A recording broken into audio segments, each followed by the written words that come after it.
If you're a beginner in blindfold chess, dividing the board into 4 quadrants may be helpful when trying to visualize the board and the position. However, this is not enough. Ideally, the whole part of the board and the position should be pictured in your mind in just a few seconds, if not in an instant. In order to improve board awareness, a more advanced training and board familiarization is needed. The chessboard diagonals. There's only a total of 26 diagonals on a chessboard. Compared to the ranks and files, the diagonals are much more difficult to visualize, that is if you are not familiar with them. In this video, we will try to label all of those diagonals with names, with the goal of familiarizing them. The purpose of the labels is to distinguish each one of them, and it is not necessary to recite the names of the diagonals, as it would only get in the way.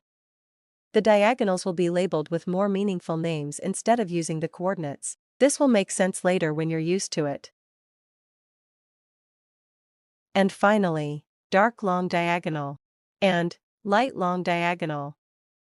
Again, do not be concerned about the length of the names. The goal is to pull out these diagonals in your mind in an instant, so giving them meaningful names is important. When you just label them with coordinates, you will find yourself trying to pull out each squares in your mind one at a time, instead of the whole diagonal, which is very inefficient.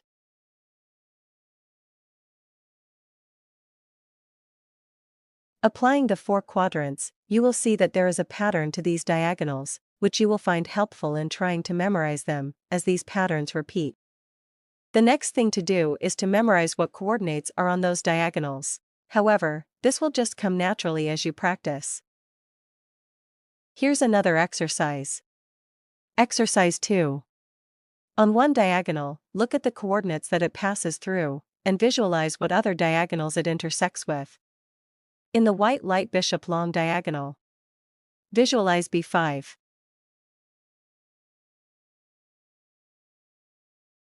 This intersects with black king's long diagonal.